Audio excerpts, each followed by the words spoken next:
Man, that yellow caged bird guy sure really likes to sing. Dear Tim and Moby, who was Maya Angelou? Thanks, Kimmy. Maya Angelou was a famous American author and poet. She was a lot of things. She was an activist, a singer, a dancer, a journalist, and an actor and a director. She was born to Margaret E. Johnson in St. Louis, Missouri on April 4th, 1928. Her childhood was rough, and as a young girl, she was abused by her mother's boyfriend.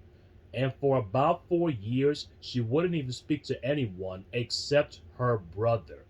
She moved back and forth between homes, and sometimes she didn't even have a home. For a while, she lived with other homeless children in abandoned cars at a junkyard. We know she even went through some really hard times, but Angelou turned those struggles into a great literature. Her poems and plays and books explore oppression in lots of different forms, and oppression of black people by white people, and of women by men, and of the poor by the rich. And her famous work is I Know Why the Caged Bird Sings, which was published in 1969.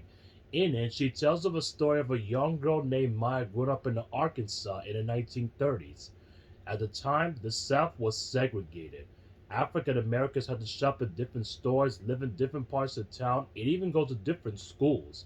They were treated like second class citizens in pretty much every other way. Yeah, and it's hard to believe that this wasn't even that long ago. In the book, racism isn't Maya's only problem. She goes through some rough events just like the way she did as a child.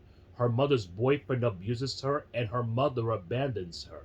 Maya feels trapped by her poverty, her skin color, and her gender. She thinks that she's totally powerless over her body and with her destiny.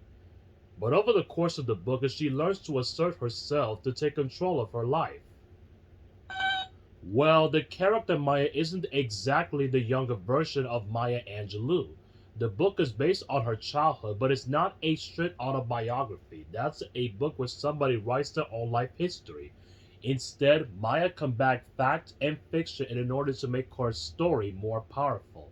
Sometimes the book also has a shifting perspective. Sometimes the character speaks as an adult and sometimes as a child.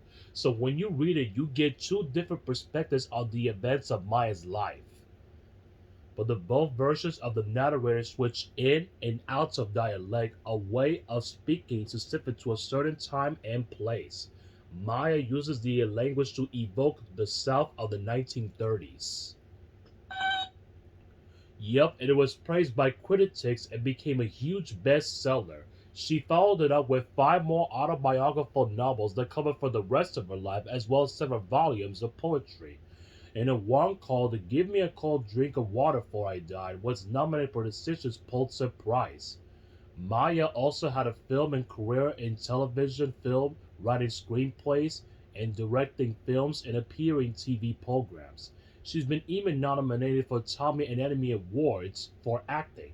So, in 1993, she read her poem on the pulse of morning at President Bill Clinton's inauguration. She became the first African American and the first woman to receive this honor. And in 2010, she accepted the Medal of Freedom from Barack Hussein Obama, the country's first African American president. And at the toward of the end of her life, Maya never slowed down. She was finishing a new book, and before her death in 2014, she was 86. Hey Moby, why don't we open that cage for a minute, please?